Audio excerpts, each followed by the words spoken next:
No vídeo de hoje eu vou indicar alguns romances nacionais para vocês.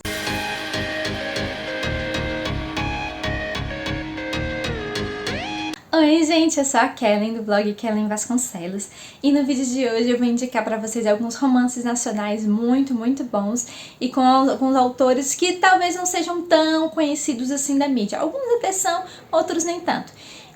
Eu selecionei poucos porque eu queria conversar um pouquinho com vocês, mas se vocês gostarem desse tipo de conteúdo, de lista, de livros, vocês podem deixar nos comentários, pedindo alguns temas, indicando algum outro autor ou autora nacional que eu não cheguei a falar aqui, que vocês podem escrever nos comentários pra mim, tá bom? Antes de começar o vídeo, não se esqueça de se inscrever no canal, curtir o vídeo, me seguir também nas minhas outras redes sociais, Scoob, Instagram. Eu sempre sou muito ativa lá, minhas leituras são sempre bem atualizadas no Scoob, então vocês estão sempre vendo o que eu tô lendo, que eu provavelmente vou trazer aqui pro blog, porque tem posts que eu trago só pro blog, tem outros que eu trago só aqui pro YouTube, então não se esqueçam de me acompanhar nas outras redes. O primeiro romance que eu quero falar com vocês é No Tempo do Ouro.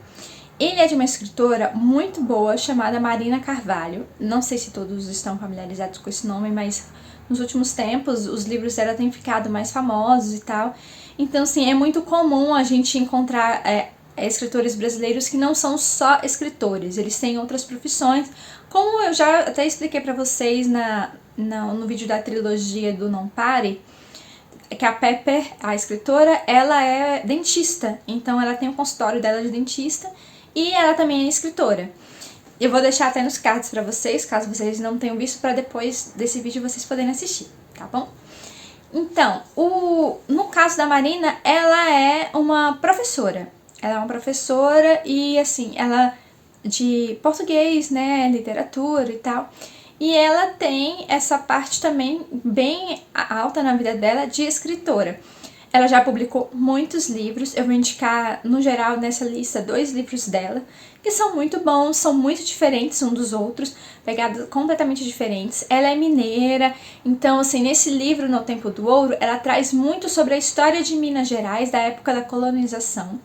E aí a gente conhece a história de Cecile Lavigne. E a história passa por volta do século XVIII. Então, assim, o que aconteceu com Cecile? Ela é uma menina portuguesa, onde a família toda dela é bem abastada, só que todos eles faleceram. Os pais faleceram, os irmãos que cuidavam dela e da fortuna deles faleceram. Então, a guarda dela, porque ela ainda era teoricamente de menor, faltava pouco tempo para ela ter, né, a maioridade dela, então a guarda dela e todo o controle da fortuna dela, enfim, ia para as mãos do próximo parente que deveria cuidar dela, que é o tio dela que mora no Brasil. Então ele manda ela vir de volta, ela vir de Portugal para o Brasil, para ela casar com um cara muito velho, porque ele arrumou esse casamento, mas tem muitas as questões em relação à herança dela, ele tá mais interessado em pôr as mãos no dinheiro dela. Então, quando ela chega no Brasil, ela é recebida por um explorador chamado Fernão, que pega ela no porto, né, com a bagagem e tudo mais, e vai levar ela pra fazenda do tio dela, e em pouco tempo ela deve se casar com o cara que contratou o Fernão pra ajudar no transporte, porque assim, naquela época não tinham muitas estradas e tinha muitos saques, então não era seguro ela vir sozinha do porto pra lá, e ela nem sabia o caminho, um país diferente e tudo mais. Então é normal que se fizesse uma comitiva para ir buscar ela, e quem era o líder dessa comitiva era esse Fernão. Só que ao longo desse trajeto ela acaba meio que se aproximando e meio que se apaixonando por Fernão e ele por ela. E aí ela começa a questionar muitas coisas quando ela chega na casa do tio, porque ela vê a escravidão em Portugal em si, não tinha muito isso, né? Então ela vê os choques culturais de como os escravos são tratados e ela logo fica contra isso, ela tem alguns embates com o tio sobre isso. Então, assim, é toda uma história realmente histórico. Marina fez um trabalho maravilhoso de pesquisar a época, os termos da época, como era a geografia do Brasil da época, qual era a questão da economia, termos de tratamentos. Então, assim, ela fez um trabalho maravilhoso mesmo. O livro é incrível, eu super indico pra vocês a leitura, tá bom? Eu tô deixando a fotinho dele pra vocês. E também, logo depois que esse livro fez muito sucesso, que ela fez, tem um livro 2, que eu não vou entrar no mérito aqui porque eu não cheguei a ler, que na verdade é sobre Malika, que é uma das personagens secundárias desse livro e que conta a história dela porque ela foi engravidada, né, nesse contexto do primeiro livro, e também como é o caminho dela para a liberdade e tal. Então fala, o segundo livro é A História de Maliak, O Amor no Tempo do Ouro 2. Então eu não cheguei a ler, mas quem quiser depois de ler esse No Tempo do Ouro e quiser a continuação desse universo, né, vocês podem acompanhar a história dessa personagem secundária que é desenvolvida nesse novo livro. O segundo livro de romance que eu quero indicar pra vocês, de autores nacionais, também é da Marina, que eu falei pra vocês que eram 2 dela, né? Simplesmente Ana. Foi o primeiro livro dela que eu li, o primeiro livro que ela lançou. É um romance muito leve, muito divertido, sobre Ana, que recebe... o livro começa de uma forma muito, sabe, muito diferente de outros livros. Ela tá dentro de um ônibus e tal, transporte público, e aí ela tá pensando sobre o que aconteceu nos últimos tempos com ela, porque ela recebeu uma mensagem no Facebook, na época, lembrando que na época do lançamento desse livro, o Facebook tava bem em alta, hoje o Instagram tá mais em alta, né, mas o Facebook era bem em alta na época, e que ela recebeu uma mensagem pelo Facebook de um homem da Crosby, dizendo, eu acho que sou seu pai. E ela ficou, o quê? Entendeu? O quê? Sim, e ele é o quê? O rei de Crosby. Então ela é a princesa perdida no Brasil. Sim, parece clichê, gente, mas é divertido, sabe? E é aqueles livros leves, divertidos, que você lê e que você curte, que você se identifica com Ana. Assim, tem um romance quando ela vai pra Crosby pra conhecer o pai, conhecer o país e tudo mais, porque ela é herdeira direta dele pra se tornar princesa mesmo e tal. E, no caso, ela já é, né? Ela é herdeira direta dele, então ela é a sucessora do trono. Então ela vai pra lá, ela aceita conhecer ele e tudo mais, conhecer o país, conhecer o castelo. E quando ela chega lá, ela encontra o Alex. Então, o Alex é colocado meio pra ser o tutor dela, explicar as coisas como funcionam no país, mostrar a população pra ela e tudo mais. Só que eles têm muitas rixas e vão... Então, assim, a gente sente um pouquinho de influência de orgulho e preconceito. Então, um é orgulhoso, o outro é preconceituoso. Então, assim, tem toda uma questão deles se conhecerem realmente quem eles são. E é bem bonitinho ver a história dos dois. Só que, além de ter esse romance, tem essa questão pessoal de Ana, dela descobrir quem ela é realmente. Ela é uma brasileira que é também princesa de Crosby e que tem toda uma responsabilidade agora. Ela vai abrir mão dessa responsabilidade? Ela vai abdicar do trono? Ou não? Ela vai querer fazer o melhor que ela puder? Então, assim, é um romance leve, muito gostosinho, que tem muita essa parte de descobrir sobre ela mesma, desenvolvimento de personagem. Eu gostei muito. Pra quem depois ler esse livro quiser saber, tem uma continuação que se chama De Repente Ana, e também depois dessa tem um outro livro que eu já comprei e que eu vou ler aqui também, e que é Helena, que é a filha de Ana, a história de Helena. E aí o que eu vou fazer? Depois que eu terminar de ler sobre o livro da Helena, eu vou fazer um vídeo especial da trilogia dessa história, né, e contar pra vocês tudo o que eu achei e tal. Mas o livro é muito, muito bom, muito divertido, muito leve, muito gostoso, um ótimo romance. Quem já tá aqui há um tempo maior sabe que eu sempre indico esse livro da Babi A7, que é uma escritora nacional. Pra quem não sabe, ela tem romances maravilhosos, ela tem muitos romances. Esse é o primeiro romance que eu li dela e é maravilhoso. Sim, ele é grande, eu fiz muitas marcações nele, mas os personagens são muito cativantes e você se identifica com eles rapidamente. A Francesca trabalha numa editora, então ela faz revisões em livros, só que ela quer mais do que isso, ela quer escrever o próprio livro dela. Então ela toma algumas atitudes diferentes depois que um relacionamento amoroso não dá certo. E aí ela faz outras escolhas para a vida dela, que ela vai mudar a vida dela, que ela vai sim escrever o romance que ela quer e que ela vai fazer trabalho social porque ela gosta disso. E aí ela se oferece para ler para pessoas em coma. Então, é quando ela vai lá visitar e vê as pessoas que estão em coma e tal, e aí ela fica sabendo de um paciente que se chama Mitchell e que ele literalmente foi abandonado pela família, ninguém vai visitar ele há meses. E aí ela escolhe ele pra ler pra ele. E aí ela começa a ler por ele e o que não poderia acontecer, acontece. Ai, meu Deus. Ela se apaixona por ele, ele estando em coma. Gente, como isso é possível? Não sei.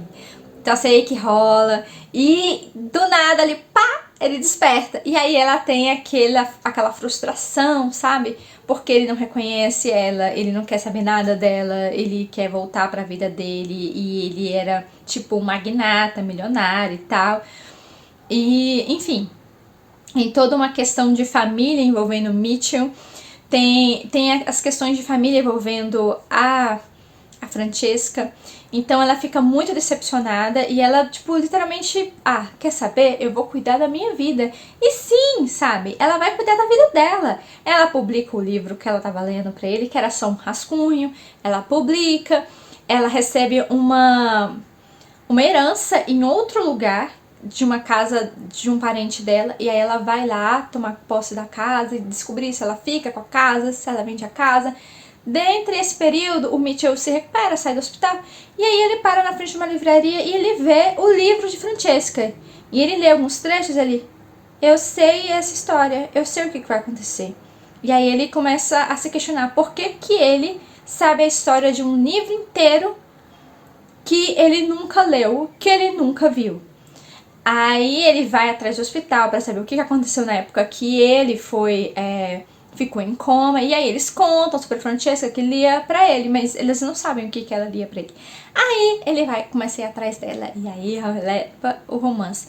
O que eu mais gosto nesse livro é porque Francesca tem momentos que são muito ruins na vida dela e ela para e fala, não, eu não quero isso pra minha vida, eu escolho o melhor pra minha vida.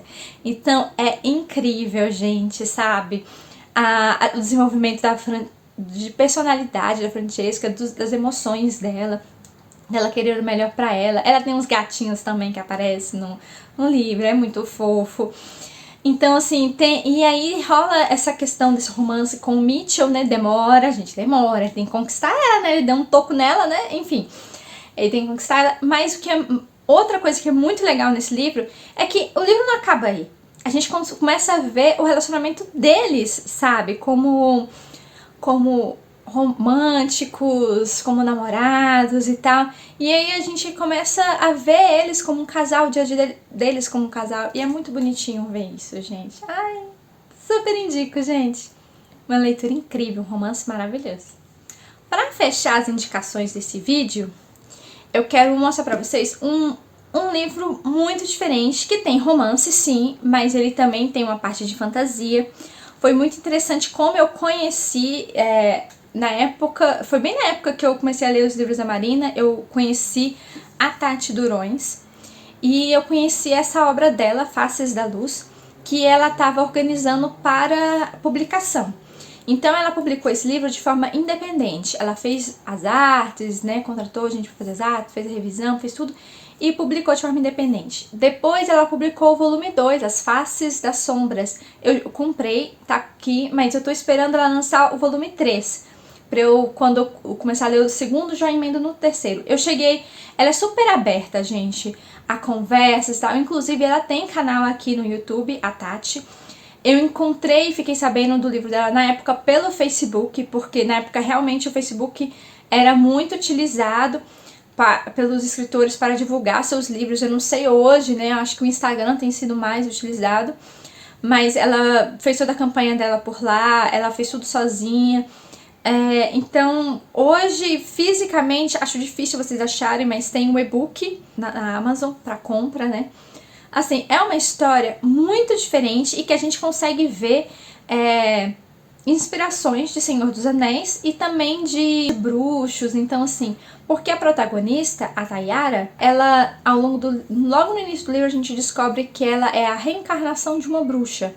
Então, assim, e é uma bruxa que não foi muito boazinha, não, mas que ela prometeu que voltaria para concluir o que ela queria fazer. Então, assim, muita gente ao longo do livro fala muito mal dessa bruxa, mas a gente começa a entender que toda história tem seus dois lados. Então também as pessoas não foram muito boazinhos com ela. Não que justifique os atos de maldade dela e tudo mais, mas ela era uma bruxa muito poderosa. E ela tinha um relacionamento romântico com um elfo. Aí a gente logo pensa no Legolas, né? Pois é, dá pra sentir que teve uma inspiração em relação a Legolas, um pouquinho, assim, eu não posso nem dizer que Harry Potter tem aqui pelo fato dela ser bruxa, porque a história é muito diferente, gente. E a história é toda uma história de um mundo que é o Arcantes, né? Esse mundo Arcantes, que ela atravessa um portal com a mãe dela para um mundo totalmente cheio de fantasia. Então não tem só bruxos, não tem só elfos, tem lobisomens, tem pessoas, tem uma infinidade de outros seres mágicos, mitológicos. Então é como se fosse um país das maravilhas, né? Tem muitas outras coisas. A história ela é muito boa. Claro, é uma primeira edição, então tem errinhos de português, tem algumas coisas que a autora chegou a comentar depois que ela acha que criou muitos personagens com a letra A, e eu também concordo com ela. Então, assim, vai ser publicado, eu confirmei com ela, vai ser publicado o volume 3, que fecha a história que ela já escreveu e que ela está em processo de procurar como ela vai postar, porque assim, nem todos os autores e escritores brasileiros, eles têm apoio para publicação, muitos não têm, muitos fazem de forma independente e às vezes eles não conseguem fazer da forma perfeita que eles queriam, e depois de um tempo eles pegam os livros, façam uma nova revisão e tal, mas eu não achei o livro do jeito que eu já li as pessoas falando e tal, criticando, precisava de muita revisão. Não, tem um errinho aqui, um errinho ali, como a gente também encontra em edições de Arqueiro, edições da Record. Então, não acho lá essas coisas, acho a história incrível, os personagens são muito legais e ela vai encontrando outros personagens ao longo da história. E o que é mais legal, por causa da maldição da bruxa na hora que ela morre e tal, ela diz que ela vai voltar e tudo mais, o que acontece? Ela era amante desse elfo, né? E quando a Tayara entra nesse mundo, a mente desse elfo e a da Tayara, eles estão conectados. Então ele consegue ler todos os pensamentos dela. Então, gente, que lombra, sabe? Ele não lê de ninguém, ele só lê dela. E tipo, não é uma via de mão dupla, só ele vê os pensamentos dela. Então, desde o início ele trata ela muito mal, e ela demora um pouco para ela descobrir o que tá acontecendo. Então tem todo esse drama emocional anterior, que o que ela pode fazer? Ela não tem nada a ver com isso, sabe? Mas automaticamente ela se sente atraída por esse elfo e tal. Então tem uma história forte de romance, ao mesmo tempo que ela começa a conhecer outras pessoas, na minha opinião, bem melhores que esse elfo, e ela começa a se apaixonar por eles também. Então, assim, tem muita história pra rolar aqui, tem muito drama, muita coisa misteriosa acontecendo em Arcantes. Então, é muito legal, eu gostei muito, super indico. A Tati ela escreve bons livros, ela não escreveu só esse, da Faces da Luz, a Faces da Sombra, que é o volume 2, mas ela escreveu também um outro livro chamado Calelium, eu vou deixar a foto aqui pra vocês, e que ele já é uma outra pegada, é intergaláctico e tal. Então assim, eu também tenho muito interesse em ler, eu ainda não li. Então a edição desse livro ficou muito bonita, eu vou mostrar pra vocês. Olha que lindo, gente. Os capítulos são assim, a diagramação ficou muito bonita. Ela me mandou autografado na época que eu comprei, né? E eu indico sim, é um romance diferentão, com fantasia, de uma forma que eu nunca tinha visto dentro dos escritores brasileiros. Hoje em dia tem mais, mas na época que ela publicou, ela foi meio que pioneira, entendeu? Então, a última indicação desse vídeo. E a capa é maravilhosa, gente. Olha que coisa linda. Muito linda, né? Eu amei. Então, gente, me conte nos comentários qual livro chamou mais atenção, qual autor nacional chamou mais atenção pra vocês. E não se esqueçam de se inscrever, curtir o vídeo, compartilhar com outras pessoas que gostam desse conteúdo também. E tchau, gente. Até o próximo vídeo.